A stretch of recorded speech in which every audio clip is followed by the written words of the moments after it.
mujer, un niño y un dragón. A primera vista, esto puede parecer como los ingredientes para un cuento aterrador. De hecho, las escenas alarmantes que acabamos de presenciar son parte de una verdadera y potente profecía dada al apóstol Juan hace casi 2000 años. ¿Qué nos dice esta profecía encontrada en el libro de la Revelación capítulo 12? ¿Señala algún evento que sucedió hace miles de años? ¿O describe cosas que van a ocurrir en el futuro cercano? ¿Y a quién representan la mujer, el dragón y el niño?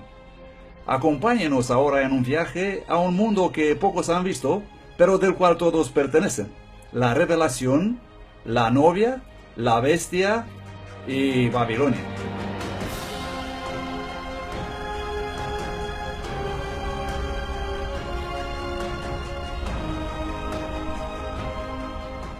En el último libro de la Biblia, la Revelación, al apóstol Juan se le mostró una visión con una gran lucha entre el bien y el mal. La profecía sobre una batalla que se ha intensificado detrás de las escenas desde el amanecer del tiempo. Los secretos detrás de esta profecía han sido envueltos en misterio por siglos, hasta ahora. Desde los reinos y los gobernantes que han caído en todo el mundo hasta los hombres y mujeres que se levantaron para luchar por sus creencias, esta es la historia del cristianismo, la búsqueda de la verdad y la fundación de la fe de miles de millones de personas. Y apareció en el cielo una gran señal, una mujer vestida del sol y la luna debajo de sus pies, y sobre su cabeza una corona de 12 estrellas. Y estando embarazada, clamaba con dolores de parto y angustia por dar a luz. Y el dragón se paró delante de la mujer que estaba para dar a luz, a fin de devorar a su hijo tan pronto como naciese. Muchos eruditos bíblicos e historiadores han estudiado esta profecía a través de los años y están de acuerdo que la profecía de la Revelación 12 apunta hacia un evento conocido como la matanza de los inocentes, que se produjo en el primer siglo en Judea.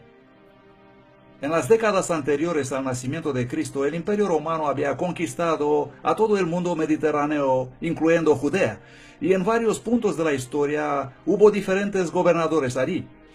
20 años antes que Jesús naciera, tenemos al rey Herodes, un rey vasallo de Roma. Tenemos documentos sobre él, extrabíblicos, que nos dice que él era muy cruel, que fue capaz de matar a sus propios hijos, era tan despiadado que no quería saberle cerca de ti. Herodes estuvo muy preocupado cuando una pequeña delegación de sabios del este vinieron a Jerusalén anunciando su búsqueda del recién nacido rey de los judíos. ¿Por qué estaba furioso Herodes? Porque rey de los judíos era el título que el Imperio Romano le ofreció a Herodes. Él preguntó a sus astrólogos ¿hace cuánto es posible que haya nacido ese niño? Ellos determinaron que probablemente habían pasado 2 años como máximo desde el nacimiento del niño, tal vez menos. Herodes se entera de los fariseos y los saduceos dónde exactamente debía nacer el niño, y se entera que se trataba de Belén. Y temió perder su trono, y estaba tan furioso contra ese niño que envió a los soldados intentando matar a Jesús.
La Biblia nos dice que este acto brutal fue inspirado por algo más que la envidia tiránica de un viejo rey. Muchos eruditos bíblicos creen que eso es parte de una lucha mucho más grande que ha continuado a través de las épocas y aún está ocurriendo hoy. Para descubrir los secretos de esta profecía, primero tenemos que identificar a los personajes principales: la mujer, el niño y el dragón. El apóstol Juan dice: apareció una gran señal en el cielo, una mujer vestida del sol y la luna debajo de sus pies, y sobre su cabeza una corona con 12 estrellas. Vamos a mirar más de cerca a esta mujer. Sabemos que ella es un símbolo de alguien o algo. ¿Nos dice la Biblia a quién representa esta mujer? Maridos, amad a vuestras esposas, así como Cristo amó a la iglesia y se entregó a sí mismo por ella. Entendemos de esto que la iglesia es la novia de Cristo. No solo es la novia de Cristo, pero en cierto sentido, puesto que el hombre no odia a su propia carne, la iglesia es el cuerpo de Jesús. Muy claramente en la Biblia, una mujer representa a la iglesia. Tenemos una mujer como representante del pueblo de Dios. Podemos ver esto en el Antiguo Testamento y en el Nuevo Testamento. Jesús viene del pueblo de Israel y luego la iglesia crece como algo desarrollado por Jesús. Muy importante, esta mujer está a punto de dar a luz a un niño especial. ¿Quién es este niño? Tenemos algunas indicaciones. Primero, él gobierna con vara de hierro sobre las naciones. Eso es una referencia al Antiguo Testamento, donde claramente Dios es el que gobierna sobre las naciones con vara de hierro. Luego dice que él es llevado al cielo. ¿Y quién es llevado al cielo? Jesús el Cristo. Él es el Rey de Reyes y Señor de Señores. Así que estas dos indicaciones definitivamente nos dicen que se trata de Jesús.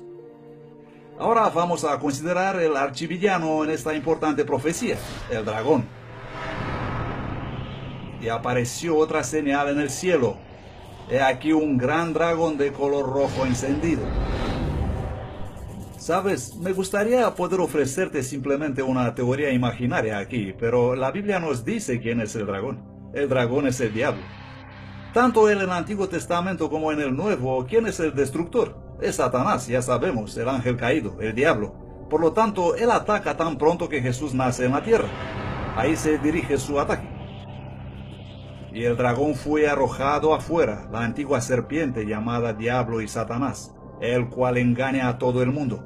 Él fue arrojado en tierra y sus ángeles fueron arrojados con él. Lo que vemos aquí en la primera parte de la Revelación 12 es una representación simbólica del conflicto de los siglos entre Cristo y Satanás. Y encontramos esta descripción retrocediendo hasta Jardín de Edén, donde tenemos una serpiente con alas. ¿Y qué es una serpiente con alas? Es la imagen de un dragón. Y tenemos a esta serpiente, a este dragón descrito en toda la Biblia. Durante toda la vida y ministerio de Cristo, Satanás trató de impedir los planes de Jesús de proveer salvación para la humanidad. Pero él fue herido por nuestras transgresiones, molido por nuestras iniquidades. El castigo por nuestra paz fue sobre él, y por sus llagas nosotros somos sanados. En varias ocasiones lo sacaron a golpes de la sinagoga y querían arrojarlo de un acantilado. Trataron de silenciarlo, lo torturaron públicamente hasta la muerte. Pero la estrategia de Satanás de arruinar el plan de salvación fue totalmente destrozada cuando Jesús resucitó de la muerte. Y el hijo de ella fue arrebatado a Dios y a su trono. Con el Hijo de Dios ya físicamente fuera de su alcance, el diablo dirigió toda su furia sobre los seguidores de Jesús, los nuevos cristianos. Él les hizo mucho daño a través del cruel poder de la Roma imperial.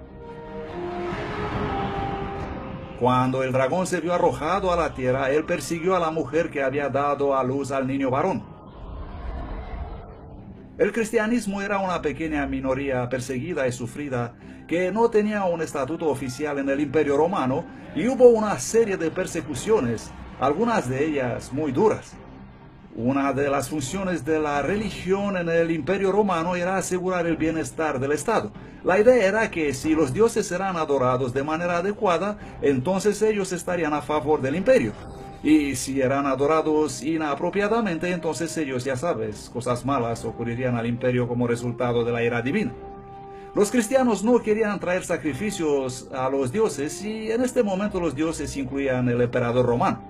Así que es fácil considerar a estas personas chivos expiatorios religiosos. Básicamente, si algo va mal, probablemente es porque hay cristianos alrededor. Y por supuesto que tienes que castigarlos. Y el castigo, ya sabemos, en general era la muerte.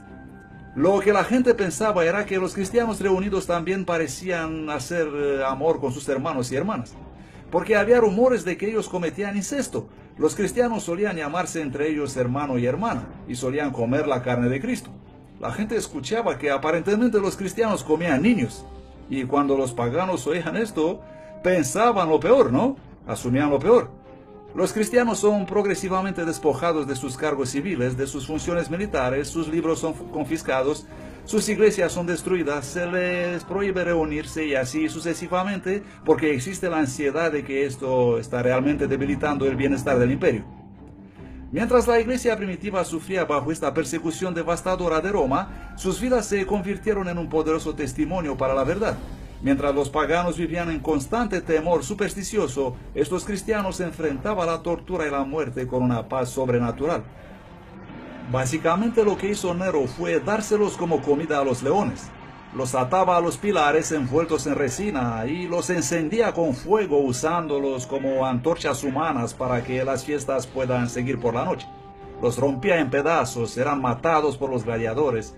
Simplemente toda forma creativa para poder librarse de esos cristianos. Pero al enfrentarse al doloroso fin de sus vidas, los cristianos cantaban y se regocijaban. Mientras miles de ellos pagaban el máximo precio por su fe, sus oraciones de moribundos y su sangre se convirtieron prácticamente en semillas para la nueva iglesia. La gente estaba tan cautivada por la manera de morir de estos cristianos que inmediatamente la reacción es: ponme en la lista. Así que los cristianos se propagaron como la pólvora. Cuanto más los mataban, más resistían por su fe. Es verdad, y creo que se debe enfatizar, que la iglesia temprana se propagaba a pesar de ser el objeto de la opresión de los poderosos emperadores extremadamente autocráticos, quienes se posicionaron firmemente en contra de los cristianos, y sin embargo la iglesia primaria sobrevive. Tertuliano argumenta que siempre que algo va mal, cada vez que hay una hambruna o cuando hay una peste, una epidemia destructiva, todos dicen: los cristianos a los leones. Y luego dice con sarcasmo, como si muchos podrían ser alimento de tan pocos. Y lo que quiere decir es: no puedes destruirnos a todos. Durante este tiempo de crecimiento exponencial, los cristianos en todo el Imperio Romano estuvieron muy literalmente en underground, bajo la tierra. Este laberinto de túneles y cámaras debajo de las ciudades romanas se conocen como las catacumbas. Es importante comprender qué son las catacumbas. Primero, muchas personas se imaginan que son cuevas naturales bajo Roma y los cristianos simplemente se metieron en ellas. Pero las catacumbas, casi sin excepción, no son cuevas naturales. Ellas fueron excavadas por los cristianos. Los cristianos hicieron todos estos laberintos subterráneos. A veces los servicios religiosos se celebraban ahí, justo al lado de las tumbas de los mártires. En segundo lugar, es que el mismo hecho de enterrar a sus muertos es enormemente significativo. Los cristianos creen en una resurrección del cuerpo. Por supuesto, esta creencia se ha torcido y cambiado a través de los siglos, pero de todo modo comprendemos que los primeros cristianos creían que serían resucitados en su precisa forma corporal y por lo tanto ellos optaron enterrar a sus muertos en vez de incinerarlos.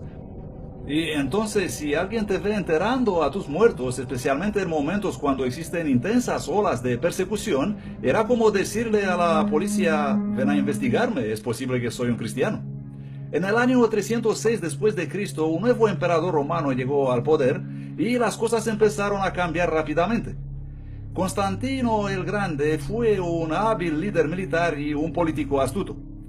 Constantino tuvo que llevar una serie de guerras civiles para lograr su objetivo político de convertirse en emperador.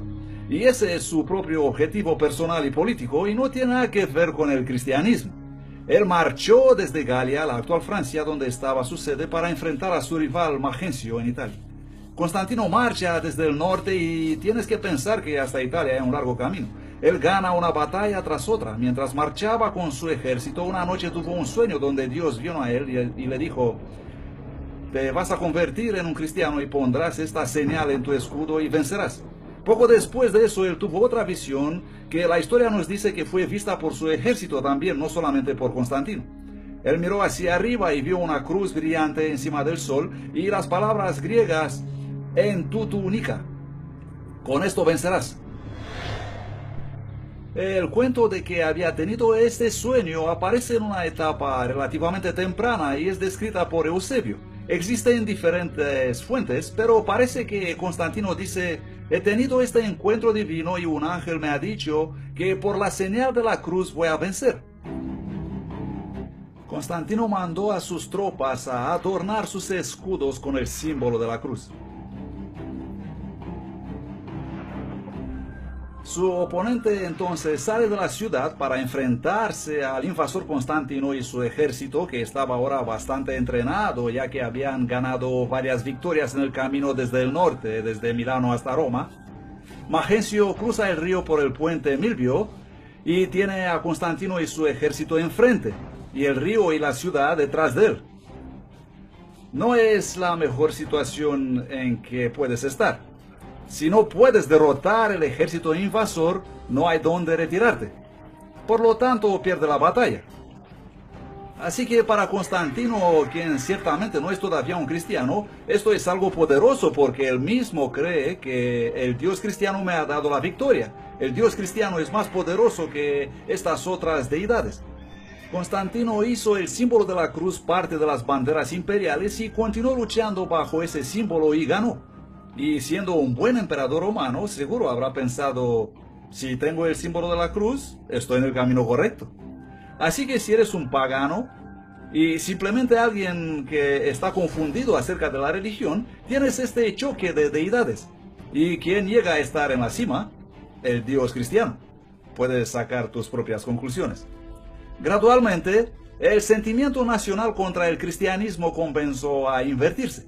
Durante el reinado del Constantino, los cristianos pasaron de ser una secta perseguida a tener abiertamente posiciones de influencia en los tribunales y palacios de reyes y gobernadores.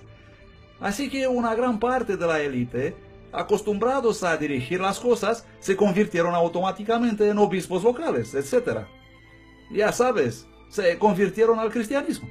No era tan grande el salto, porque la mayoría de ellos, de todos modos, creían en un ser divino supremo que tenía diferentes representaciones. Si querías avanzar en el ejército o en la administración pública imperial, tenías todos los incentivos para convertirte en un cristiano, porque todas las personas en la cúpula son cristianos. Así que ya sabes, si querías avanzar en la alta jerarquía, ya sea en el servicio militar, civil o en la corte, la gente se convertía en cristianos. Eso se volvió muy atractivo debido al edicto de tolerancia de Constantino. Constantino puede justificadamente reclamar el título de grande porque condujo la historia del mundo en un nuevo camino e hizo el cristianismo, que hasta entonces había sufrido una sangrienta persecución, la religión del Estado. Y así, mientras gente de todo el Imperio Romano entraba en la iglesia cristiana, traían con ellos muchos de sus antiguas creencias y prácticas paganas. Ahora que al cristianismo se le había dado el estatus de religión completamente legal, posteriormente se volvió muy atractivo para las nuevas generaciones y para muchísimos miembros de la cúpula jerárquica. Ahora el porcentaje de los cristianos en esa élite creció y decreció dramáticamente el número de los oponentes al cristianismo. Ese fue prácticamente el verdadero cambio. Entonces fue cuando el cristianismo se convirtió realmente en el cristianismo que conocemos hoy. Porque ahora la gente que conduce el espectáculo son cristianos. Con el tiempo, los líderes de la iglesia comenzaron a adoptar vestiduras majestuosas y extravagantes ceremonias que pertenecían a las religiones paganas. Y en lugar de los simples mandamientos de Dios, comenzaron a enseñar supersticiones y tradiciones de hombres. Ahora, en lugar de que la iglesia cristiana convirtiera al mundo pagano, los paganos se estaban convirtiendo a la iglesia. Hay un tren saliendo del primer siglo representado por los documentos que tenemos en el Nuevo Testamento que demuestran una especie de conformación de la iglesia allí, entrando en este largo y oscuro túnel en el siglo II y saliendo otra vez en el siglo IV, pero el tren que sale ahora en el siglo IV es tan diferente al tren de la iglesia que había entrando en el túnel que clamas asombrado: ¿qué es lo que pasó? En el año 391 después de Cristo, por orden del emperador Teodosio I, el cristianismo se convirtió en la religión oficial de Roma. La adoración en los templos paganos fue ilegalizada y todas las otras prácticas religiosas suspendidas. Intentas cristianizar un imperio, intentas cristianizar una cultura pagana. Entonces, si solamente tienes templos paganos, les pones una cruz encima y los transformas en basílica. Pones que pinten en ellos imágenes bíblicas, héroes bíblicos, santos y mártires. Los cristianos están muy decididos de apoderarse de los templos paganos, y hay un notable líder de la iglesia que en realidad escribió esto en un tratado que sobrevive hasta hoy. Él describe el ataque del paganismo sobre el cristianismo. Y parte de esa evidencia es cuando escribe: vuestros mismos lugares de adoración son ahora lugares de adoración cristianos. Nos hemos apoderado de ellos, los hemos limpiado de idolatría, los hemos santificado y los hemos hecho lugares donde es adorado el único Dios verdadero. ¿Qué evidencia más clara queréis que vuestro sistema de creencia es falso? ¿Dónde están vuestros dioses si permitieron que esto ocurra? Así que los cristianos deliberadamente en aquel momento y muy planificado como estrategia tomaron no solamente los templos paganos, sino los rituales e ideas, y ellos pensaron socavarlos para avanzar en la causa de expandir el cristianismo. Lo que no sabemos es hasta dónde llegaron de verdad con este pensamiento, si dijeron hasta qué punto es legítimo hacer eso y en qué momento quizás empezamos a tomar otras ideas. La velocidad con la que Iglesia temprana se precipitó en la apostasía te deja sin aliento. Mientras que millones de paganos se dieron la prisa a unirse a la iglesia, eran naturalmente reticentes a deshacerse de sus tesoros idólatras. Los romanos y los griegos estaban tan acostumbrados a estar rodeados por los símbolos de sus deidades que comenzaron a hacer lo mismo con el cristianismo. Muchos de estos nuevos convertidos simplemente renombraron sus ídolos con nombres cristianos como Pablo, María y Pedro.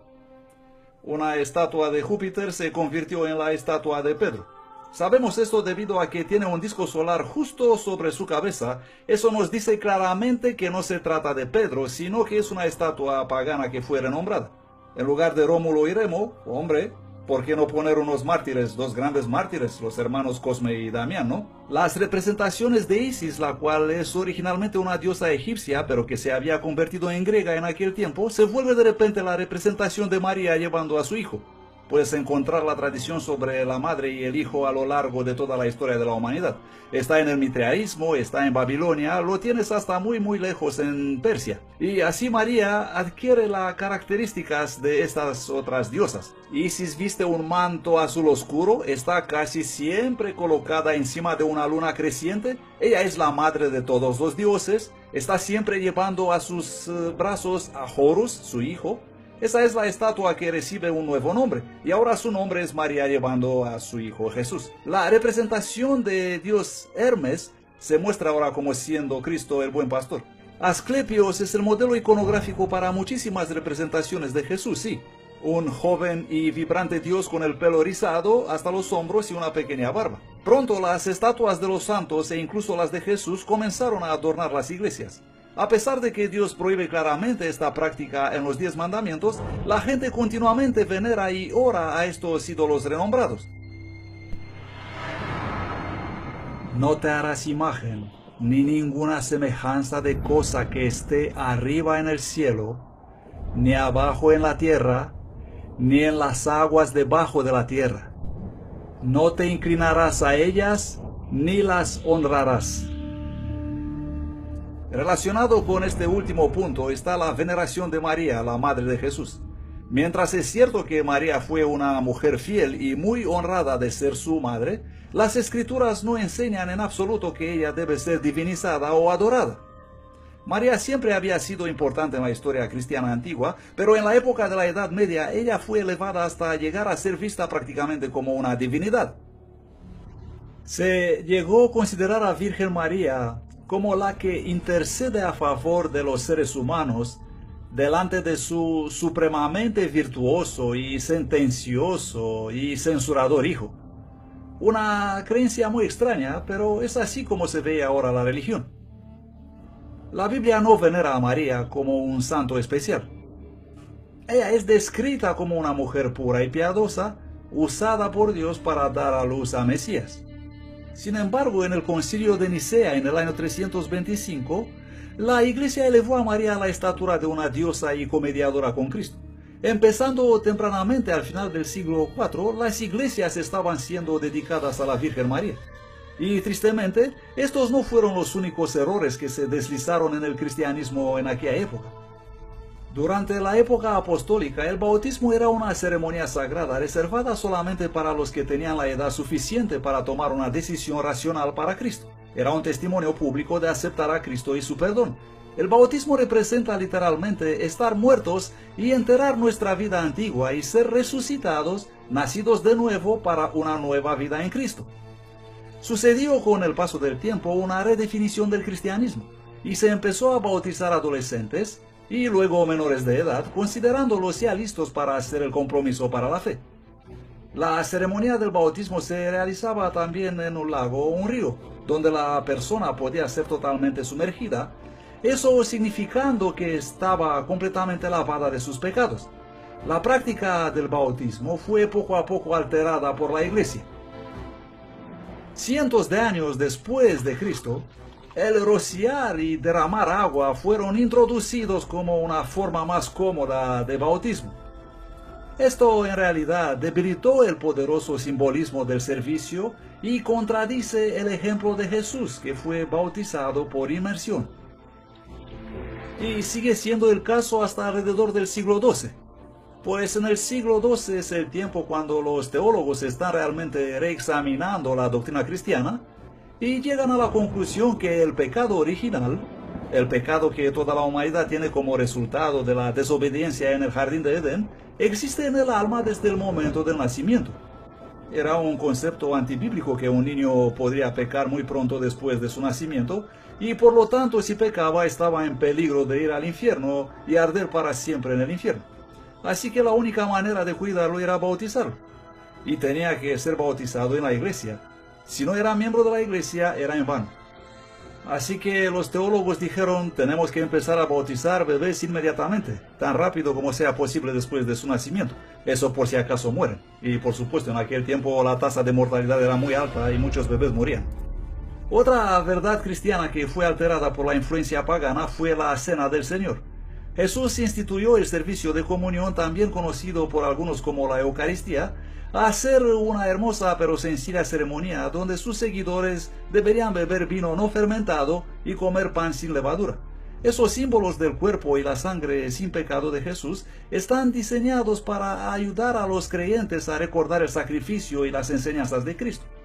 Sin duda, el más importante rito de los cristianos de la Edad Media era la Eucaristía o la Santa Comunión, o como lo llamaron más tarde, la misa. Hombres y mujeres se congregan y toman el sacramento, celebran lo que nosotros llamaríamos la comunión, tomar el cuerpo y la sangre de Jesucristo. Pero de nuevo, bajo la influencia de los rituales paganos, todo el servicio de la comunión fue gradualmente cambiado por los líderes de la iglesia en un ceremonial místico. En este nuevo ritual se utiliza vino fermentado y el sacerdote supuestamente tiene el poder de transformar el pan y el vino en el verdadero cuerpo y la sangre real de Cristo. Eso se llama la transubstanciación. La idea de que un sacerdote transforma la Eucaristía en el cuerpo y la sangre de Cristo mediante la pronunciación de la fórmula Hoc est enim corpus meum. Este es mi cuerpo. Ellos afirman que estas palabras son poderosas y tienen la propiedad de transformar la naturaleza del vino y del pan en el cuerpo y la sangre de Jesucristo resucitado. Hasta el punto que más tarde dicen, nosotros creamos a Dios pronunciando estas palabras de mistagógica. En esencia, lo que decían que ocurre en el altar era que el pan se transforma en cuerpo y que el vino se transforma en sangre. Pero al parecer siguen siendo pan y vino. Esta ofrenda del sacrificio en la Eucaristía, este sacrificio de alabanza, esta comida de comunión, ahora se convierte no en un recuerdo del sacrificio de Cristo, sino sacrificio en sí, y es lo que da la salvación. Ellos creen y enseñan que en la misa Jesucristo en la persona del sacerdote sacrifica a Cristo, a Dios el Padre, y de esta forma obtiene el bien. gana un quantum de santidad que luego la iglesia puede ofrecer a los que asisten a la misa. Porque las personas creen que al participar a la misa están haciendo algo bueno que era ofrecido a Dios. Existe un racionamiento teológico de que cuanto más haces eso, mejor. En el año 1415 después de Cristo, en el concilio de Constanza, líderes de la iglesia decretaron que solo los sacerdotes podían beber el vino y que los feligreses solo recibían el pan. Sin embargo, la Biblia dice claramente que cuando Jesús estableció el servicio de la comunión, todos los presentes bebieron del vino. Unos 300 años después de Cristo, la iglesia comenzó a desviarse de otro de los 10 mandamientos. Se trata del cuarto mandamiento, que requiere que los creyentes recuerden el séptimo día de la semana como siendo el día de reposo de Dios, el sábado divino. Recuerda el día sábado para guardarlo santo. 6 días trabajarás y harás toda tu obra, pero el séptimo día es el sábado de Jehová tu Dios. En el Imperio Romano el judaísmo era una religión antigua y las religiones antiguas eran respetadas. Cuando los judíos siguieron luchando contra Roma, lo que solía ser una especie de paraguas de seguridad para el judaísmo se convirtió en un pararrayos para el cristianismo.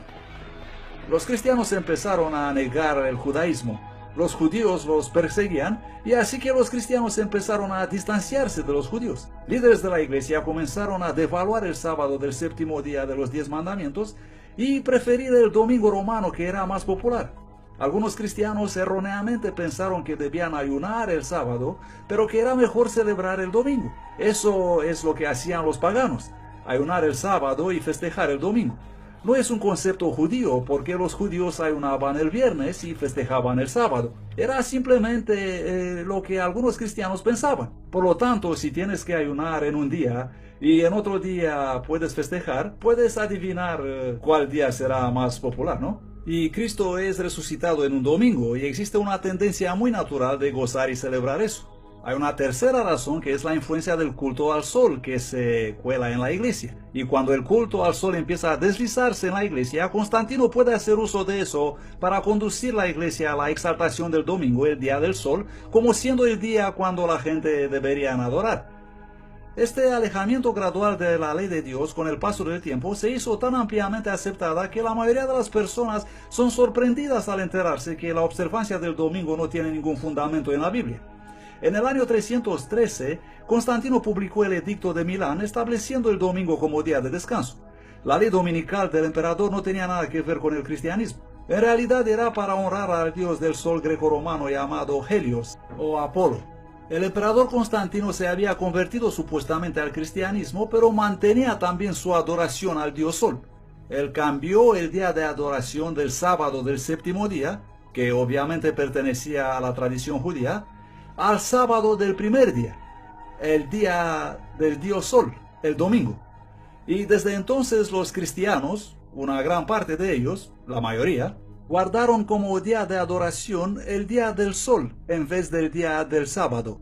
Esto es claro en otro edicto de Constantino decretado en el año 321 después de Cristo, cuando el emperador ordenó: en el venerable día del sol, los magistrados y la gente que reside en las ciudades descansen, y todos los talleres sean cerrados. Notemos que en el edicto se usa la palabra sol, S-O-L. También existe registro de que Constantino hizo una ley para todo el imperio de que el domingo debería ser guardado como día de descanso. Por supuesto, este cambio no se infiltró en la iglesia de repente. La historia nos dice que por décadas el sábado del séptimo día, junto con el domingo, fueron los dos observados como días santos. La iglesia primaria claramente guardaba el sábado judío en los tiempos de los apóstoles. Pero desde los mediados hasta el fin del tercer siglo, eso fue en gran parte abandonado o estaba en proceso de ser abandonado. A los inicios del cuarto siglo, en muchas partes del Imperio Romano, los cristianos están generalmente adorando el domingo. Muchos cristianos durante este periodo de tiempo guardaban el sábado y luego el domingo tenían un ceremonial recordando la resurrección, después del cual iban a sus trabajos habituales. Es durante el reino de Constantino cuando la idea de transferir la solemnidad del sábado al domingo fue por primera vez expresada. Siglos antes, el profeta Daniel había predicho que se levantará un poder religioso que pensará cambiar los tiempos y las leyes. En medio de los 10 mandamientos existe únicamente una ley que es también un tiempo: el sábado. La doctrina del fuego infernal fue también distorsionada por la mitología pagana. En el libro de la Revelación, la Biblia enseña que después del gran día del juicio, los perdidos serán arrojados en un lago de fuego. En aquel momento, cada persona es castigada de acuerdo a lo que merece. Y entonces son totalmente consumidos y perecerán eternamente. Y no temáis a los que matan el cuerpo, pero no pueden matar el alma. Temed más bien a aquel que puede destruir el alma y el cuerpo en el infierno. Porque los que viven saben que han de morir, pero los muertos nada saben. Los sacerdotes empezaron a enseñar que el infierno es un lugar de tormento eterno gobernado por el diablo, donde se llega en el momento de la muerte. La iglesia apóstata pudo utilizar este horroroso concepto de interminable tortura para aterrorizar y manipular tanto al rey como al plebeyo. Lo más trágico de todo esto es que esta falsa enseñanza presenta a Jesús como una especie de sádico malvado. Eso anima a muchos ateos y agnósticos a desafiar el cristianismo y las enseñanzas cristianas sobre un Dios amoroso, si ese Dios hace algo que es más horroroso incluso de lo que hizo Hitler. No importa cuáles fueron los hechos de una persona, ¿son miles de millones de años de tortura el pago para ese crimen? Así aparecieron muchas personas que odiaban a Dios y aprendieron a odiar a Dios debido a esta falsa doctrina. Otro concepto pagano que se infiltró en el pensamiento cristiano fue con respecto a la vida después de la muerte. El purgatorio es la idea que enseña que al morir algunas personas entrarán en un fuego infernal temporal, donde son purificadas para el cielo. El purgatorio es un lugar a medio camino, es decir, una parada entre el cielo y el infierno. Y lo interesante del purgatorio es que puedes escapar de él. Como dice la misa, consignados a las llamas de la aflicción. Está lleno de bichos, está lleno de olores sulfúricos. Puede que es un poco mejor que el infierno, pero tampoco es un día al campo. La iglesia se desarrolla gradualmente y se experimenta un crecimiento de la iglesia poco a poco.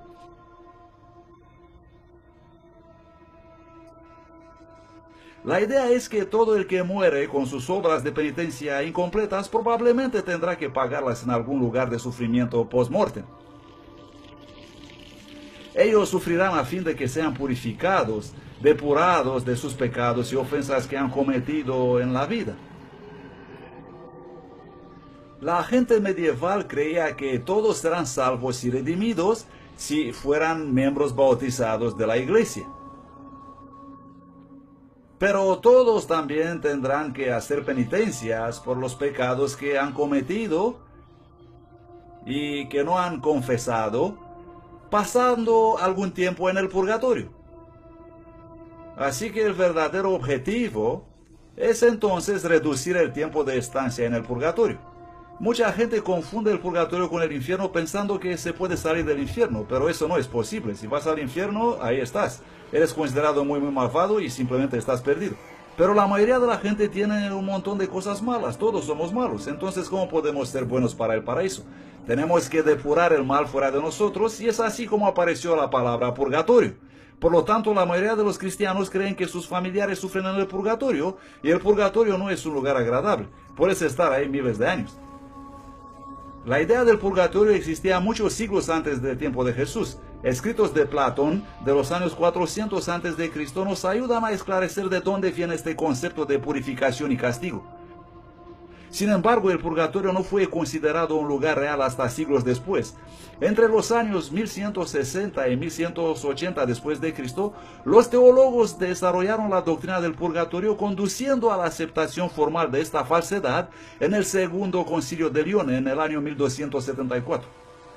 La Iglesia, entonces, ofrece su apoyo a los muertos del purgatorio por medio de sus oraciones y atribuyendo a las personas los beneficios de los sacramentos. especialmente la comunión. Todo esto es perfectamente ortodoxo a su parecer y la iglesia cree que hacer eso es bueno y los feligreses parecen estar dispuestos a poner grandes cantidades de dinero en ello. Y así tenemos una extraordinaria proliferación de instituciones fundadas por sacerdotes para decir misas por las almas de los difuntos, particularmente entre los siglos XIV y XV. Esta doctrina fue fabricada para manipular las masas a fin de obtener ganancias financieras. La gente está dispuesta a pagar grandes cantidades de dinero para librar a un ser querido de las torturas del purgatorio. Por supuesto, los creyentes nunca pueden estar realmente seguros de cuándo alguien sale del purgatorio, así que el dinero continúa fluyendo en los bolsillos de los sacerdotes corruptos. El jefe de la iglesia tenía gente que salía a recaudar dinero y a alentar a la gente a dar su dinero a la iglesia para comprar las personas del purgatorio. Así pudieron financiar estos elaborados edificios. Esta creencia en el purgatorio está también basada sobre el peligroso concepto que las obras y las oraciones de los vivos pueden de alguna manera cambiar el destino de los muertos. Sin embargo, Jesús dejó muy claro que no hay limbo o purgatorio. Después de la muerte, el próximo pensamiento consciente de una persona es la resurrección y la recompensa eterna. No os maravilléis de esto, porque viene la hora cuando todos los que están en los sepulcros oirán su voz y saldrán.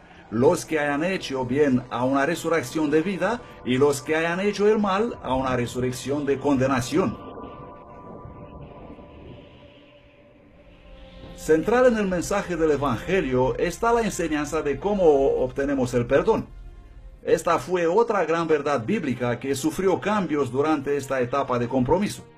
Se enseñó que si una persona deseaba ser perdonada, él o ella debían primero confesar sus pecados a un sacerdote mediante un rito llamado el sacramento de la penitencia, más comúnmente conocido como la confesión. Así que para compensar nuestra bondad insuficiente y nuestras verdaderas acciones equivocadas, debemos todos, tanto laicos como clero, todos debemos confesar nuestros pecados por lo menos una vez al año y preferentemente más a menudo que eso a un sacerdote. Este fue un desarrollo negativo en muchos puntos. En primer lugar, no se enseña eso en ninguna parte de la Biblia. En segundo lugar, pone a un hombre mortal en lugar de Cristo y hace de Dios algo muy distante y separado de la gente normal y corriente. Y por supuesto, al mismo tiempo, coloca al sacerdote en la infame posición de conocer todos los hechos malvados de sus feligreses. Cuando alguien va a un sacerdote en la Edad Media, se producen en realidad tres cosas a través de la confesión de una persona. Primero haces la confesión, el sacerdote luego te concede las palabras de garantía que el pecado es absuelto, ya se ha ido, pero una persona también, porque ha violado las leyes de la iglesia y las enseñanzas de Cristo, tiene que realizar una obra de penitencia para compensar el hecho de que han pecado. La Biblia enseña que la humanidad no puede hacer nada para salvarse. Por eso vino Jesús a este mundo. Las Escrituras enseñan que nuestra salvación depende enteramente en confiar en Dios por misericordia y gracia que no merecemos.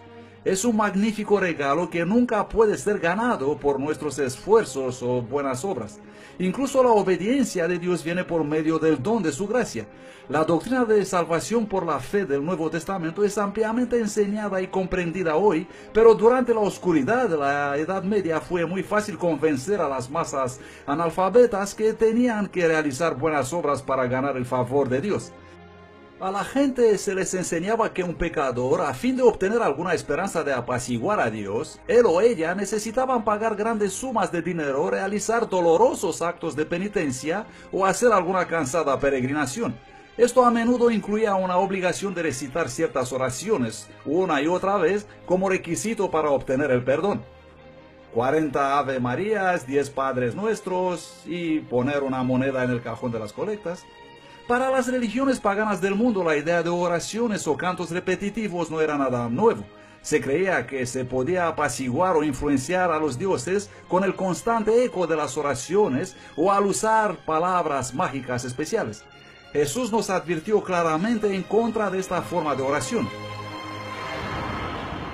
Y cuando oréis, no uséis vanas repeticiones como hacen los paganos. porque ellos piensan que serán oídos debido a sus muchas palabras. Los corruptos líderes de la iglesia sabían que para mantener un poder duradero sobre el pueblo de Dios, tendrían que separarlos de la única cosa que puede exponer sus engaños: las Sagradas Escrituras. La Biblia no fue inicialmente negada a la gente, era accesible. Pero con el tiempo, cuando la gente empezó a notar diferencias, ellos desafiaron el clero. Así que fue el interés de la iglesia, con el paso del tiempo, no dejar la Biblia disponible para el pueblo. Solamente los sacerdotes pueden interpretar las Escrituras, porque ellos combinan las Escrituras con la tradición, y la tradición interpreta la Biblia. Y los únicos que entendían esta larga tradición eran los sacerdotes. Ellos podían leer las Escrituras. Muchos del pueblo común ni siquiera sabían leer. Y los sacerdotes querían estar seguros que se interpreta la Biblia en una forma que armonice con su tradición. Así que desde el V siglo hasta el siglo XV, 1000 años de historia, fue enseñado y aceptado que solo los líderes religiosos estaban suficientemente calificados para explicar los textos sagrados. Al hombre común se le dijo que nunca podía esperar comprender las Escrituras sin la asistencia de un sacerdote. Con este engaño mortal, los laicos de la iglesia fueron mantenidos en la oscuridad e ignorancia. Mientras tanto, la iglesia visible, una vez el baluarte de la verdad bíblica, se degradó a una organización política corrupta envuelta en ceremonias espiritistas. No es para extrañarse que este periodo de tiempo de deterioro cultural, económico y espiritual es conocido como la Edad Oscura o el oscurantismo. Es trágico como en tan solo pocos siglos la maravillosa luz que había estado encendida mediante la brillante novia de Cristo fue eclipsada por las tradiciones paganas. Ahora una mujer muy diferente surgió para ocupar su lugar. Y vi una mujer sentada sobre una bestia escarlata llena de nombres de blasfemia y que tenía 7 cabezas y 10 cuernos. Y la mujer estaba vestida de púrpura y de escarlata y adornada con oro, piedras preciosas y perlas, y tenía en su mano un cáliz de oro lleno de abominaciones y de la suciedad de su fornicación, y en su frente un nombre escrito: Misterio, Babilonia la Grande, la madre de las rameras y de las abominaciones de la tierra. Y vi a la mujer embriagada con la sangre de los santos y con la sangre de los mártires de Jesús. Y cuando la vi, quedé maravillado con gran asombro.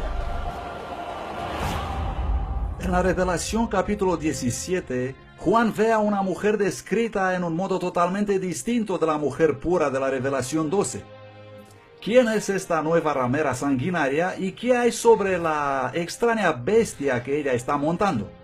Si no estás sentado, este sería un buen momento que lo hagas. Puedes encontrar lo que estás a punto de escuchar bastante impactante. Solamente existe un imperio, una iglesia, una sola institución en el mundo que reúne los criterios de esta profecía: la Iglesia Romano-Católica. Esto no significa que todas las personas de esta religión son malas, engañosas o perdidas. Muchos católicos son personas muy amables y han hecho una buena cantidad de bien a lo largo de la historia. Este asunto trata en realidad con una lucha mucho mayor entre poderes espirituales e instituciones combatiendo sobre la verdad de la Biblia. Pero ahora necesitamos quitar el velo y realmente observar muy atentos los hechos. En el libro de la Revelación, capítulo 17, versículo 1, observamos que esta mujer está sentada sobre muchas aguas. Afortunadamente, el ángel nos explica el significado de este símbolo en el versículo 15. Luego él me dijo: las aguas que viste, donde se sienta la ramera, son pueblos, multitudes, naciones y lenguas. Así que la mujer reina en una civilización densamente poblada. Probablemente habéis escuchado la expresión "todos los caminos conducen a Roma". Durante el apogeo de su gobierno, los romanos habían construido una red de 80.000 kilómetros de carreteras a través de todo el imperio. Justo cuando el imperio romano empezaba a desmoronarse, la iglesia en Roma estaba ganando fuerza. En efecto, la iglesia católica se apresura a llenar el vacío de poder que queda por la caída del imperio romano. Y se llega en situaciones donde, por ejemplo, cuando a mediados del siglo V, cuando el Huno Átila está avanzando contra la ciudad de Roma con su ejército, no es el emperador el que sale para detenerlo, sino el Papa, el obispo de Roma. Este tipo de prominencia política, así como prominencia religiosa, viene en realidad para definir el papel del Papa. La profecía indica también que la mujer está montando sobre una bestia con 7 cabezas y 10 cuernos. Obviamente estas cosas son símbolos. Esta criatura aquí representa claramente el mismo monstruo con 7 cabezas y 10 cuernos que hemos visto un poco antes en conflicto con la novia de Cristo en el capítulo 12. Y es la misma bestia que el mundo está obligado a adorar en el capítulo 13, pero que representan estas 7 cabezas y 10 cuernos. Las 7 cabezas son 7 montes sobre las cuales se sienta la mujer. Los 10 cuernos que has visto son 10 reyes. Solo hay una ciudad en el mundo sentada sobre 7 colinas como estas. Una ciudad importante, y esta es la ciudad de Roma. Por lo tanto, no hay ninguna duda en las mentes de la mayoría de los expositores bíblicos que cuando Juan habla sobre esta mujer, él habla de Roma. Tenemos que ver la conexión aquí. 7 cabezas, 7 montes. Vas a Revelación 12, 7 cabezas. Vas a Revelación 13, otra vez 7 cabezas. Hay una continuidad aquí. Es en la ciudad de Roma, llamada la ciudad de las 7 colinas, donde toda el área está realmente confinada a la propiedad del Estado de Vaticano. Existe solamente una iglesia que también es un país independiente y tiene poder político mundial, el Vaticano. Este país, con la población más pequeña del mundo, fue establecido como un estado independiente con 44 hectáreas en Roma. Detrás de los muros de la ciudad del Vaticano hay menos de 1000 personas que viven en este pequeño país gobernado por el Papa, que tiene poder ejecutivo, legislativo y judicial absoluto. Embajadores de todo el mundo se reúnen con el Papa y sus representantes buscando la influencia y orientación de este poder religioso internacional. Hasta las Naciones Unidas se reunieron para escuchar al Papa. Cuando el Imperio Romano del Occidente cayó, su territorio fue fragmentado en 10 divisiones principales.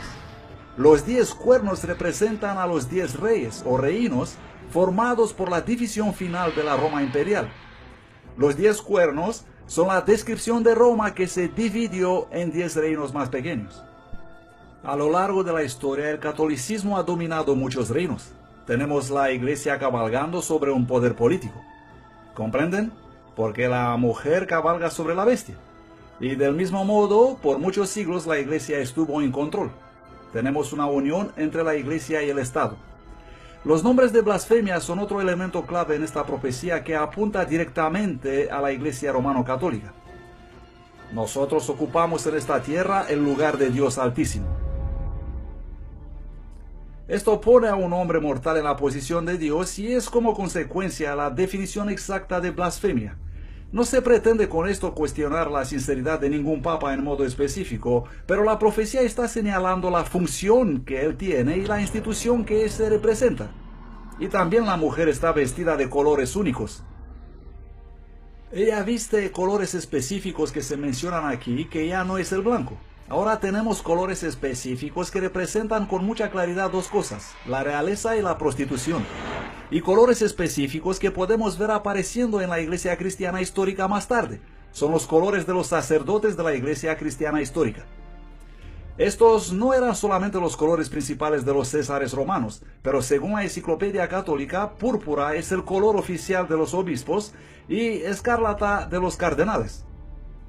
Además de los colores escarlata y púrpura, vemos que esta ramera o esta iglesia corrupta posee vastas riquezas minerales. Cuando uno considera sus innumerables tesoros artísticos de oro, plata y perlas, la iglesia romano-católica es con gran ventaja la institución religiosa más rica del mundo. Cada año turistas de todo el mundo vienen para ver la fastuosa opulencia de la iglesia romana. Otra característica inquietante de esta mujer se encuentra en el versículo 6. Vi a la mujer embriagada con la sangre de los santos y con la sangre de los mártires de Jesús. La historia revela que la Iglesia romana fue el peor opresor de los cristianos y judíos a través de los siglos. De hecho, los historiadores señalan que más de 50 millones de mártires fueron víctimas de la terrible Inquisición y las persecuciones de la Iglesia de Roma. Así que lo que tenemos aquí es una profecía que dice que esa iglesia corrupta entablaría una increíble persecución, y eso es exactamente lo que ocurrió. Y la iglesia comenzó un proceso legal, un sistema legal conocido como la Inquisición, para interrogar a estas personas y para forzar el mayor número posible de ellos a retractar y abandonar sus ideas, y obligar a los líderes de los movimientos anticorrupción no divulgar sus enseñanzas.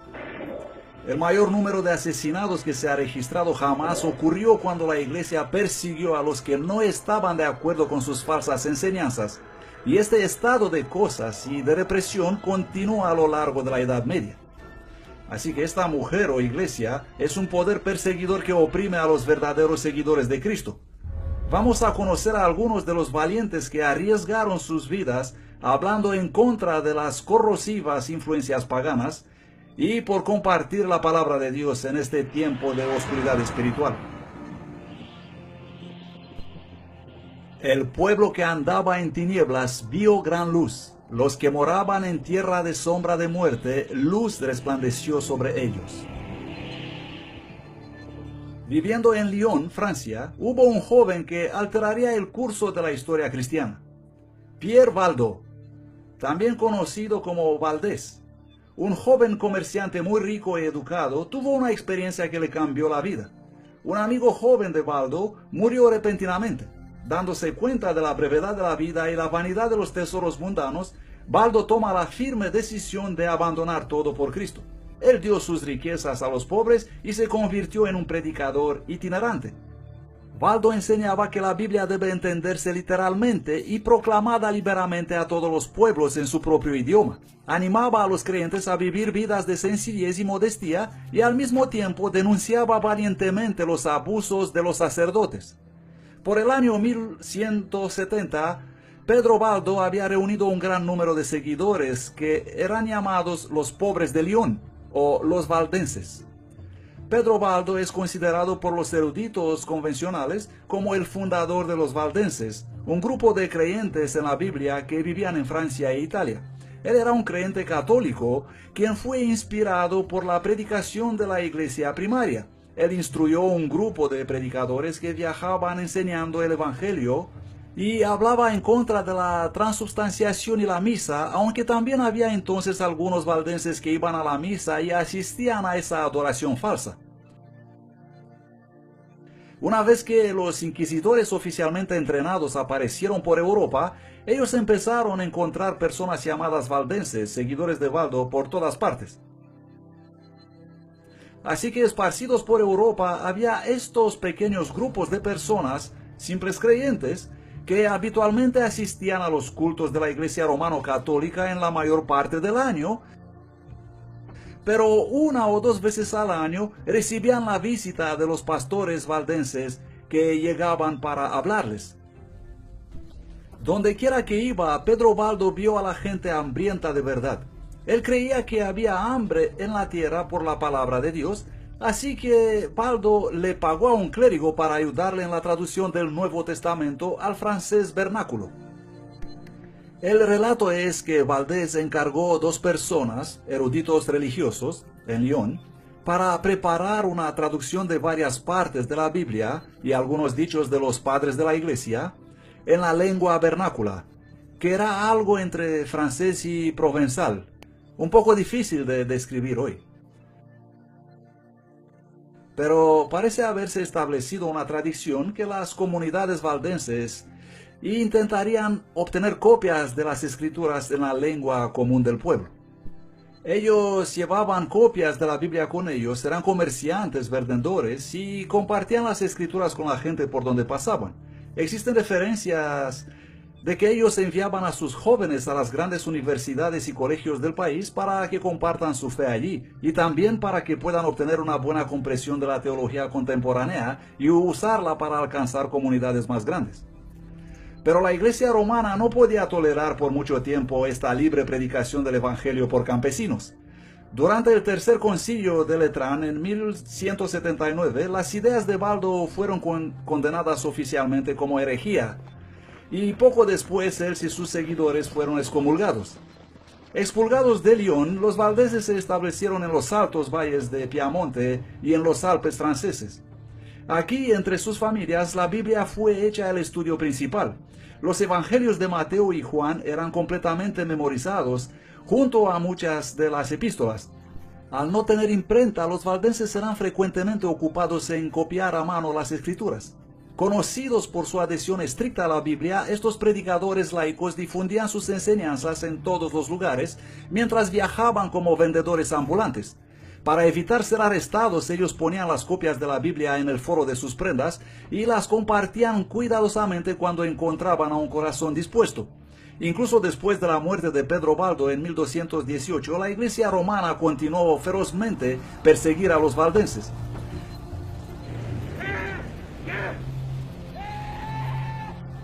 Durante siglos muchos fueron juzgados y condenados a muerte en varios países europeos.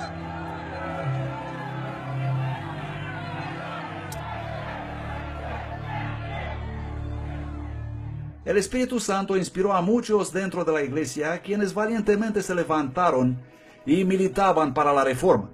Uno de estos hombres fue John Wycliffe, un teólogo inglés y predicador laico, traductor y profesor en Oxford. Su educación resultó ser una gran ventaja para él, mientras comenzó a señalar los errores cancerosos que habían sido difundidos entre el pueblo de Dios. Wycliffe nunca quiso ponerse en contra de los líderes de la iglesia, pero al ver las evidentes contradicciones entre lo que dice la Biblia y lo que hacía la iglesia, no podía guardar silencio. Wycliffe es realmente una persona algo inusual para poder acusarle de ser hereje, porque él era un catedrático de Oxford. Él había sido criado prácticamente dentro de la estructura de poder de la iglesia. Sin embargo, Wycliffe estaba muy preocupado por lo que veía a su alrededor. Cuando vio a Roma sustituyendo las Santas Escrituras con la tradición, acusó al sacerdocio de robar el pan de vida del pueblo hambriento espiritualmente. Él creía que la Biblia era la autoridad suprema y empezó la traducción de la Biblia. Los seguidores de Wycliffe fueron llamados lollardos. Ellos iban de lugar en lugar distribuyendo Biblias y predicando. Los lollardos creían en las escrituras sagradas, leían la Biblia traducida por Wycliffe y vivían en la misma piedad simplista, igual como lo predicaban y hacían los valdenses y otros predicadores del comienzo del siglo XII. Este fue el regalo más grande que Wycliffe pudo ofrecer a la gente común. Ningún documento ha modificado el curso de la historia más que la traducción en inglés de la Biblia. Wycliffe presentó algunas de las verdades que más tarde el protestantismo resucitó y, como acabo de exponer, sus enseñanzas, a pesar de haber sido escritas siglo antes, estaban preparando el camino para que el pueblo de Inglaterra acepte cuando iba a venir la reforma protestante. Wycliffe tuvo la valentía de declarar que la autoridad universal del Papa era antibíblica. Fue en estas condiciones que el 22 de mayo de 1377 el Papa Gregorio XI condenó los escritos de John Wycliffe, declarando que sus enseñanzas eran peligrosas para la Iglesia y para el Estado.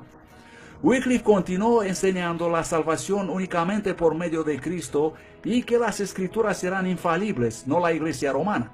Con el tiempo, sus escritos y trabajo de reforma se extendieron como las ondas sísmicas, influyendo a millones de creyentes. Se encontraban en cualquier lugar donde había maestros y eruditos teólogos que los tenían. Los lollardos viajaban y llegaron hasta Bohemia, en Chequia, donde inspiraron a Jan Hus. Y Hus está de acuerdo sobre el error de la Eucaristía, sobre el poder del sacerdocio romano católico y también como Wycliffe desenmascara la suntuosidad de la Iglesia católica. Hus era solamente un adolescente cuando Wycliffe murió, pero las obras de Wycliffe tuvieron una poderosa influencia sobre su vida y sobre su futura misión. Jan Hus fue un predicador de Bohemia, hoy República Checa. Él era también profesor universitario y capellán del rey. Se le confió luego el oficio de predicación en una iglesia que había sido recién construida llamada Capilla Betel. Como Wycliffe, Jan Hus predicaba las escrituras en la lengua del pueblo, algo prohibido en la Iglesia romano-católica que obligaba a la lectura de la Biblia en latín que nadie comprendía. Hus predicaba en el idioma del país y el pueblo obtuvo la Biblia en su idioma a pesar de las prohibiciones de la Iglesia.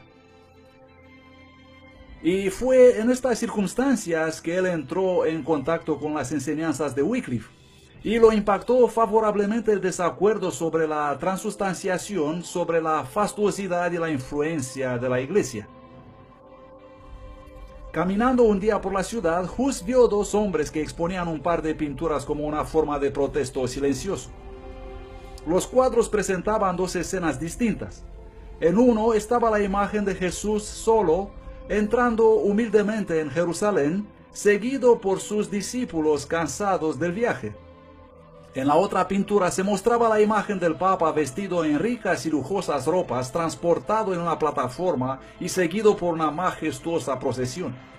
Las pinturas ciertamente presentaban un contraste entre Jesús, quien dijo que las zorras tienen guaridas y las aves del cielo nidos, pero el Hijo del Hombre no tiene donde reclinar la cabeza, con el esplendor magnífico del palacio del Papa y del séquito papal.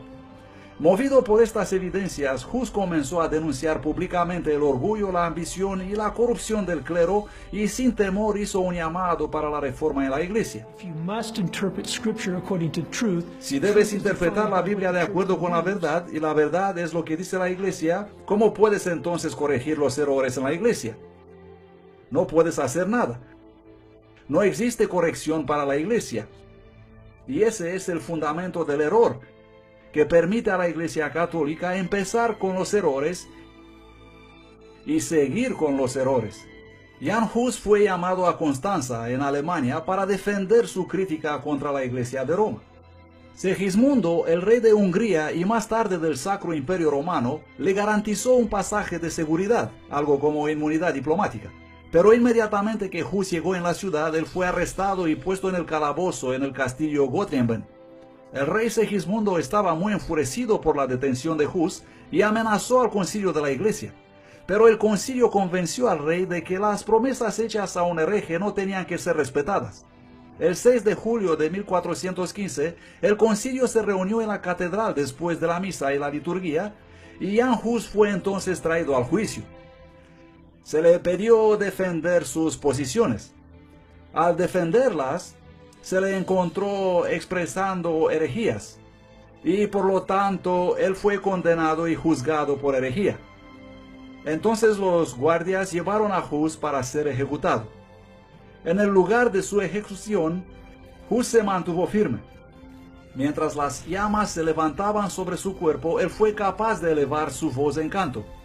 Entre sus últimas palabras antes de su muerte, él predijo que dentro de 100 años Dios levantaría un hombre que llamaría a la reforma y que no podría ser suprimido.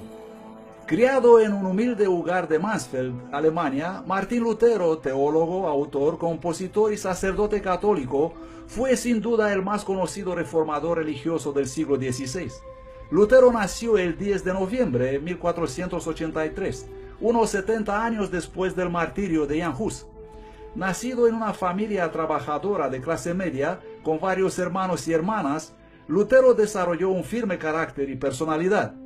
La familia Lutero parece haber sido, en cierta medida, una familia de grandes triunfadores. Los padres eran muy estrictos, de acuerdo con los relatos posteriores de Lutero. Eran muy estrictos con el joven Martín, y ciertamente vieron que el camino a seguir para su hijo era mediante la educación. En su juventud él fue instruido para ser abogado. Sin embargo, una experiencia dramática cambió para siempre el curso de su vida. Lutero es atrapado en una tormenta y teme por su vida. Está fuera, teme no ser alcanzado por algún rayo. Los relámpagos caen delante de él, detrás de él y en ambos lados de él. Y entonces, en terror, él clama y promete que si un santo lo va a salvar, se convertirá en un monje. Llamó a la Santa Ana y a otros santos por las causas perdidas. Santa Ana, líbrame y me convertiré en un monje. Y cumplió su palabra. A pesar de las furiosas protestas de su padre, Lutero abandonó sus estudios de derecho, vendió sus libros y entró en el monasterio agustino de Erfurt, donde se dedicó totalmente a la vida monástica. Siguiendo su desesperado anhelo por la salvación, él practicaba frecuentes ayunos, largas horas de oración y una vida austera y un sinfín de confesiones. Más tarde él declaró: si alguien podría ganar el cielo como monje, entonces yo de verdad estaría entre ellos. Lutero encontró ahí un anciano confesor que percibió que Martín tenía un alma particularmente sensible, y ese viejo sacerdote se dio cuenta que Lutero debía enseñar la Biblia. Por lo tanto, Martín Lutero se convirtió simultáneamente en profesor de teología, predicador en la iglesia de la localidad y miembro de la comunidad religiosa de la Casa de los Agustinos. Hacía prácticamente 3 oficios. En Wittenberg él aprendió a estudiar la Biblia en los idiomas originales de la misma. Pronto Lutero empezó a compartir libremente las verdades que estaba aprendiendo en sus estudios y los oyentes estaban encantados. En el año 1510, Lutero hizo una peregrinación para visitar la sede de la iglesia en la santa ciudad de Roma. Se enfermó al presenciar la terrible avaricia y maldad que vio a todos los niveles del clero. Su gran expectativa de la ciudad santa fue aplastada mientras contemplaba el estilo de vida decadente de los monjes y sacerdotes. Eso estaba en fuerte contraste con su vida piadosa de Alemania. Pero la más inquietante revelación de Lutero estaba todavía por venir. Él se fue a Roma y estaba subiendo arrodillado las famosas escaleras cuando escuchó una voz, no necesariamente un sonido verbal, sino una voz en su mente que dijo: el justo vivirá por la fe. Y así subiendo esas supuestas escaleras de Pilato, de rodillas, para poder obtener una supuesta garantía, ya sabes que no vas a quemarte en el purgatorio por demasiado tiempo, de repente se dio cuenta mirando a su alrededor: ¿pero qué estamos haciendo nosotros aquí? La Biblia dice que la garantía viene por fe. Se levantó de pie y ese fue el punto de cambio definitivo. Lutero comprendió finalmente la importancia de confiar únicamente en los méritos de Cristo para el perdón. Al regresar de Roma en 1512, Lutero fue galardonado con el doctorado en la divinidad de la Universidad de Wittenberg y comenzó a predicar valientemente a la gente que los cristianos no deben aceptar ninguna doctrina a menos que viniera de la Biblia. Y fue ese principio de sola escritura que se convertiría en el grito de guerra de la Reforma.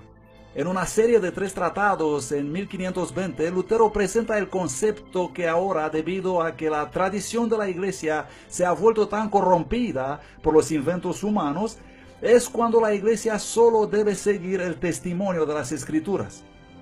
Este es el hilo conductor en la historia que describe la decadencia de la Iglesia, cuando el pueblo perdió la Biblia y la capacidad de leer la Biblia por sí mismos, y cuando existía una barrera entre ellos y la Biblia, y entre ellos y Cristo, y luego como comenzó a recuperarse cuando Martín Lutero y sus colegas decidieron que la Biblia es realmente la única autoridad. Sola escritura, toda escritura, prima escritura. Únicamente la Biblia entera y la Biblia ante todo, y así empezaron a corregir sus errores. En aquellos días Roma estaba preparando la construcción de la magnífica nueva Basílica de San Pedro. La iglesia envió a John Tetzel, un fraile dominico, a Alemania para vender indulgencias a fin de recaudar los fondos necesarios para la catedral. La iglesia cree no solo que sus servicios y ofrendas pueden ayudar a los muertos, sino también que el jefe de la iglesia, el Papa, puede mediante la superabundancia de gracia acumulada que está en posesión de la iglesia, simplemente declarar que las sanciones de los que mueren en pecado sean anuladas. Es eso lo que se llama una indulgencia.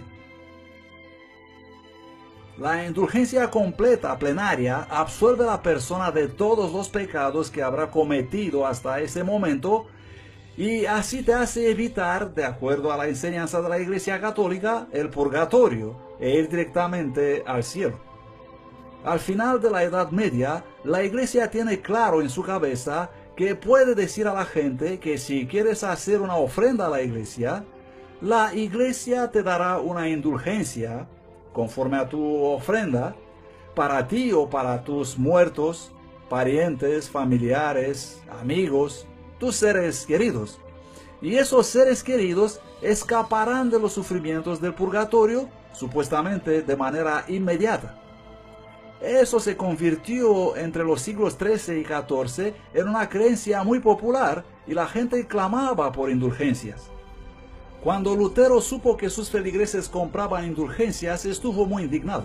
Cuando la gente vino a él a canjear sus indulgencias, él se negó rotundamente a validarlas. Lutero les declaró que lo que realmente necesitaban hacer era arrepentirse sinceramente y abandonar sus pecados. Este fue el primer problema que forzó a Lutero a entrar en guerra con su amada iglesia. El 31 de octubre de 1517, Lutero clavó su famosa protesta en las puertas de la antigua iglesia de Wittenberg. ¿Qué son las famosas 95 tesis que Lutero clavó en la iglesia del castillo de Wittenberg? Es una invitación académica a un debate. Escribes 95 tesis de declaración y básicamente estás diciendo, estas son mis propuestas. Y por supuesto son más fuertemente redactadas de lo que te puedes imaginar, porque es un tema de debate, un asunto de una así llamada disputa. Las 95 tesis son simplemente una serie de 95 propuestas mediante cuales Lutero intenta provocar un debate universitario. Y esta es una cuestión absolutamente normal en la práctica académica medieval. Así que Lutero se involucra en un muy restringido ejercicio académico, algo como publicar hoy una revista académica. Yo, como historiador, no estoy realmente esperando que mucha gente lea esto. Simplemente te estás dirigiendo a un círculo muy reducido de personas. Por lo tanto, los toma y los clava en las puertas de la iglesia del castillo de Wittenberg, porque ese es el lugar tradicional para publicar invitaciones a las disputas académicas. Así que él no esperaba nada fuera de común como resultado a su acción. Pero eso atrajo la atención de muchas personas, incluyendo a los papas. De su punto de vista, Lutero no promovía nada que fuera hostil a la iglesia. Él estaba convencido que está promoviendo cosas que la iglesia recibirá con alegría. Y de hecho, si nos remontamos a los padres de la iglesia, incluyendo a Agustín, podemos encontrar muchas cosas en sus escritos de acuerdo con las ideas de Lutero. Así que Lutero en realidad espera, ya sabes, que la gente diga, ¡oh, genial! Gracias por señalar esas cosas. Lo cual era un poco ingenuo, pero quizá eso es lo que se espera de un académico. Él no estaba tratando de crear otro movimiento, sino absolutamente el contrario. Pero en realidad, por supuesto, fue que la iglesia no recibió alegre lo que Lutero tenía que decir. Y fue publicada una bula papal, y eso es una especie de declaración que condenaba a Lutero y a sus escritos diciendo que deberían ser arrojados al fuego. La bula llegó a Wittenberg, pero en vez de que los escritos de Lutero sean arrojados al fuego, Lutero congregó una gran multitud de gente en la ciudad y arrojó la bula papal en el fuego. Y hubo la incineración de esa bula papal, y por supuesto eso fue lanzar el guante. La provocación había sido enviada, respondida. Y entonces cuando Lutero dijo, bien, si tú me condenas a mí, yo te voy a condenar a ti. Porque él creía que este es realmente un asunto sobre la verdad. Y si la iglesia estaba condenando la verdad bíblica, entonces la iglesia en realidad debía ser el anticristo. Y él así la nombró. Y por supuesto, cuando llamas a alguien anticristo, es bastante difícil llegar a un consenso y compromiso con él. Entonces el emperador alemán organizó una audiencia y todos los príncipes y sacerdotes importantes fueron reunidos para una histórica asamblea en un lugar llamado Worms. Aquí había representantes de todos los diferentes príncipes, nobles y ciudades libres del imperio. Y Lutero va creyendo que tendrá la oportunidad para debatir. Pero la iglesia sabe que Lutero es un brillante expositor y por supuesto no le darán ninguna oportunidad para hablar. Él fue sacado delante de todos, se le mostró un montón de libros apilados y se le pusieron dos preguntas. ¿Son tuyos estos libros? ¿Y vas a retractar? Es decir, ¿vas a negar las enseñanzas que escribiste en ellas? Pero Lutero no respondió inmediatamente. Él dijo, sí, estos son mis libros, pero hay muchas cosas escritas en ellos y necesito algo de tiempo para meditar en eso. Él casi pierde el coraje, pero finalmente no lo perdió. El siguiente día él viene y empieza a jugar con las palabras. Ellos le pedían, ¿vas a retractar o no tus escritos? Y él decía, bueno, me pedís retractar todas mis obras porque hay escritos aquí que todos en la iglesia están de acuerdo con ellas. Y empezó a crear un debate. Pero no lo dejaron. Ellos decían, no, tú solamente tienes que retractar esto, ¿vas a retractar o no? Es un momento heroico, especialmente porque en cuanto a Lutero, él estaba seguro que eso iba a conducir a su muerte. Él declaró, a menos que se me convenza mediante el testimonio de las Sagradas Escrituras o por claros razonamientos, porque no confío ni en el Papa ni en su concilio, ya que es bien conocido que a menudo han errado y se han contradicho a sí mismos. Estoy sometido a las Escrituras que he citado y mi conciencia es cautiva a la palabra de Dios. No puedo ni quiero retractar nada, ya que no es seguro ni correcto actuar en contra de la conciencia. Esta es mi postura. No puedo hacer otra cosa. Que Dios me ayude. Amén. El concilio no tuvo mucho que decir en respuesta y Lutero fue declarado proscrito. Su literatura fue prohibida y se ordenó su detención. El documento de Worms dice: queremos que sea arrestado y castigado como hereje peligroso. Pero Lutero había recibido un salvoconducto de la dieta de Worms, de igual modo como había recibido Jan Hus para el concilio de Constanza 100 años antes. Y había estas autoridades de Roma que instaban al emperador del Sacro Imperio Romano Germánico, Carlos V, a ignorar el salvoconducto, así como lo había hecho el emperador Segismundo en el caso de Jan Hus.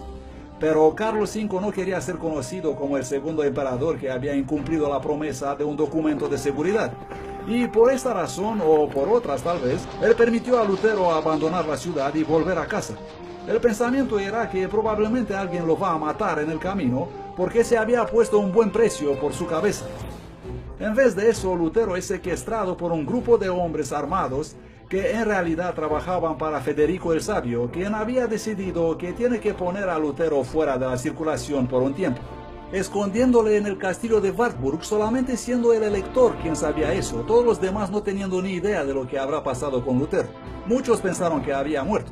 Para el próximo año de este exilio solitario, al cual Lutero se refiere como mi Patmos, el ex sacerdote continuó su trabajo de prolífica escritura y también consigue traducir el Nuevo Testamento del griego al idioma alemán. 72 años antes de que Lutero completara su traducción del Nuevo Testamento, Gutenberg cambió la historia con la invención de la imprenta. Con esta maravillosa nueva tecnología, la verdad de la palabra de Dios empezó a propagarse como las hojas de otoño por toda Europa. Y así, en medio de esta gran reforma, el Señor armó a su pueblo con la espada de su palabra. Al mismo tiempo, varios otros poderosos defensores de la verdad se levantaron de la Iglesia de Roma. Entre estos valientes hombres que instaban para el regreso a la Biblia estaban Philip Melanchthon, William Tyndale, John Calvin y John Knox, solo por nombrar unos pocos. Según los reformadores predicaban y la imprenta trabajaba, las multitudes estudiaban la palabra de Dios. Gradualmente la luz de la verdad comenzó a romper las cadenas del error y de superstición que habían atado al pueblo por siglos. Como un aliento de fresco aire primaveral, Europa experimentó un renacimiento religioso. Y conoceréis la verdad, y la verdad os hará libres. El libro de la Revelación también predice que en los últimos días, el dragón, Satanás, una vez más intensificará sus esfuerzos para perseguir al pueblo de Dios. Biblia los identifica como los que guardan los mandamientos de Dios y tienen el testimonio de Jesús. La Revelación nos advierte que en los últimos días habrá una muy convincente falsificación de la verdadera Iglesia de Dios que compromete la verdad de las Escrituras.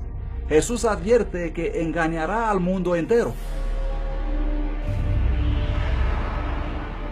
Porque se levantarán falsos cristos y falsos profetas, y mostrarán señales y milagros para engañar, si fuese posible, aún a los elegidos. Poco después de este engaño final, Cristo volverá. Él vendrá por una iglesia que ha sido purificada de todas las falsas tradiciones y paganismo. Será una iglesia que exige un "así dice Jehová" por cada doctrina que sostiene. Jesús también dijo que cuando Él volverá, el mundo estará absorto en egoísmo, violencia y maldad. Y oiréis de guerras y rumores de guerras, porque se levantará nación contra nación, y habrá hambres y pestilencias y terremotos en varios lugares. El amor de muchos se enfriará, y entonces vendrá el fin. Esta guerra espiritual ha sido propagada a través de los siglos y está claro que la profecía se está cumpliendo rápidamente. Mientras la batalla se intensifica, todos nos enfrentamos a una elección. Elegid hoy a quién habéis de servir. Amigos, acabamos de ver cómo la gloriosa luz de la Iglesia de Dios fue ensombrecida y distorsionada mediante la influencia de la mitología y el paganismo. También hemos visto cómo los primeros cristianos fueron gradualmente seducidos para adoptar rituales y tradiciones paganas en lugar de las verdades bíblicas. Pero luego Dios levantó a hombres y mujeres fieles para resistir a los errores de un imperio entero. Ahora la historia se repite. Pronto todos se unirán o a la novia de Cristo o seguirán la bestia de Babilonia. ¿Dónde estarás tú? La Biblia es clara. Las evidencias son irrefutables. La decisión es finalmente tuya.